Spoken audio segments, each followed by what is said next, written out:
Here's a 1,200-word story based on your title. I will transfer all my property to the one who is mother. I will transfer all my property to the one who is mother.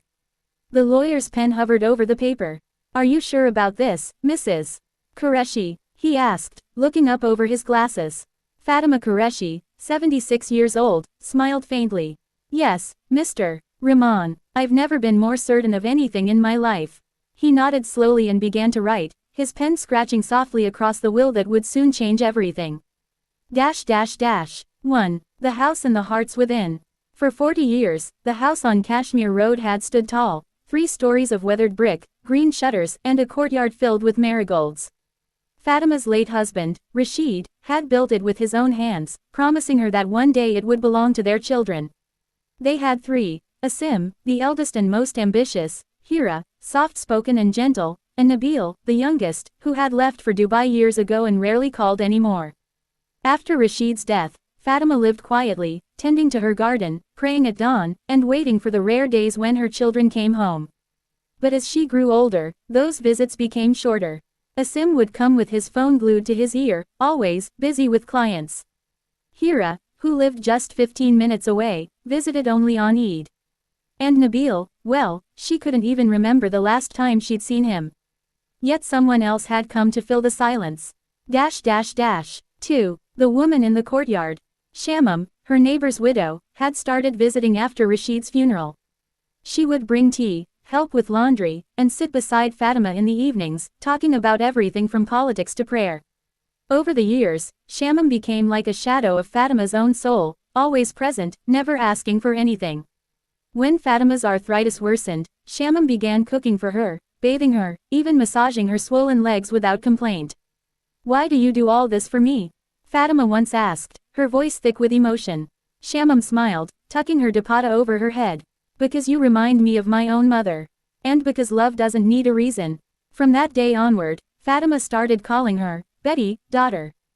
3. The children return. When word spread that Fatima had been hospitalized after a fall, her children appeared like storm clouds. Asim rushed in first, shouting at the nurse. How did this happen? Where was everyone? Hira followed, wiping tears she hadn't shed in years. Ami, why didn't you call me? Fatima, weak but smiling, whispered, I did. You didn't pick up. They stayed for 2 days, long enough to post pictures of themselves beside her hospital bed, captions filled with love and emojis. Then, as soon as she was discharged, they left, citing work and commitments. Shamam, as always, stayed. She cooked porridge, changed bed sheets, and kept Fatima company through the long, sleepless nights. It was then, one cold evening in January, that Fatima said it aloud. Shamam, after I'm gone, this house should be yours. Shamam froze, horrified. Astaghfirullah. No, Ami, I'm not your blood, your children. Fatima's voice grew firm. My children have blood, but not heart. You have heart, that's rarer.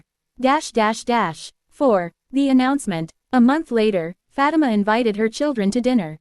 She could barely walk, but insisted on setting the table herself. The house smelled of biryani and rosewater, her way of welcoming them home. When everyone sat down, she cleared her throat. I have something important to say, she began. I've called my lawyer. I'm transferring this house, and all my property, to the one who is mother. Confused glances darted around the table. What does that even mean? Asim asked. It means, Fatima said quietly, that I will give everything I own to the person who has lived like a mother, who has cared for me, fed me, and stayed by me when I was alone. Hira's eyes widened. You don't mean Shamam, do you? Fatima nodded. Yes, my Betty. She has been more of a daughter than either of you. Silence fell, thick and heavy. Then Asim exploded. You've lost your mind, Ami. She's manipulating you. That woman just wants your property. Shamam stood up immediately, tears spilling down her face. Please, don't say that. I never asked for anything. Then leave. Asim shouted. Leave my mother alone. Fatima slammed her palm on the table, trembling but fierce. Enough. When your father died, none of you came for days. When I fell sick, who stayed by my bed? Not you, Asim. Not you,